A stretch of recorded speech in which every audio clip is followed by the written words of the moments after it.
Trent, did you get a chance to savor yesterday as much as you like, or at what point do you have to start mentally turning the page and getting ready for this series? Yeah, I think we did a good job celebrating and having fun together. But yeah, today we're kind of moving on in the mindset and getting ready for tomorrow. How much does the momentum of what you guys accomplished in New York carry over into this series? I think everybody in the clubhouse feels really good about where we're at. So now it just goes out, go out there and just execute and have fun. Bob talked a lot about turning the page. This was a fresh start. Obviously, we've seen it with some of the players, but as a team, is that something that you can do against this Dodger team that's been pretty tough to play against this year in the regular season? Yeah, I think I said it yesterday too. They handled us pretty well during the year, but now everything's on the line.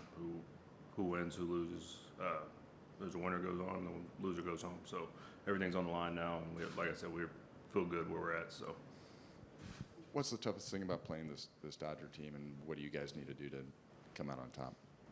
Well, the toughest thing is they're a good team all around.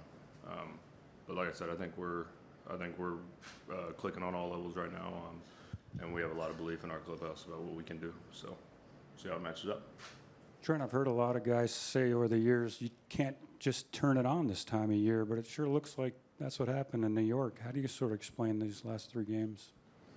I think we've all believed that that's the kind of team we are all year long. It necessarily hasn't come out for a long period of time throughout the year, but this time of year is all about who's playing well right now and how we're going to stack up. And we think we stack up well, and we think we're playing well right now. How about you personally? I don't know. It just felt good up there, and kind of felt good going into the last week of the season, and kind of just carried it over.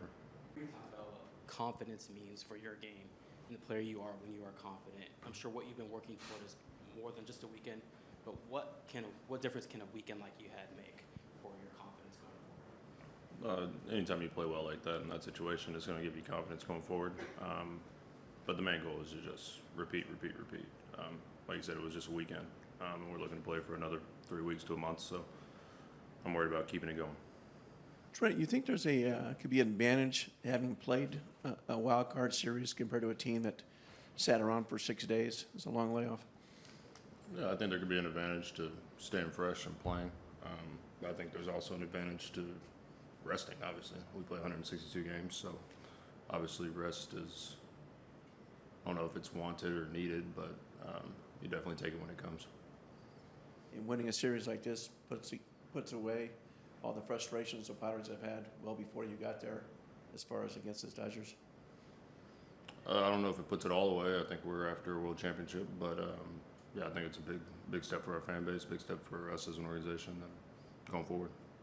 We've heard a lot this season about Bob Melvin, the faith he has in his players. What's the impact that Bob has had on you this season? Consistent faith. I mean, he's believed in me since day one. He told me day one. He told me throughout the entire year when I was struggling, when I was down. And he told me last night after the winning that series. So it's just the consistency for me that speaks volumes to me, and I really appreciate that.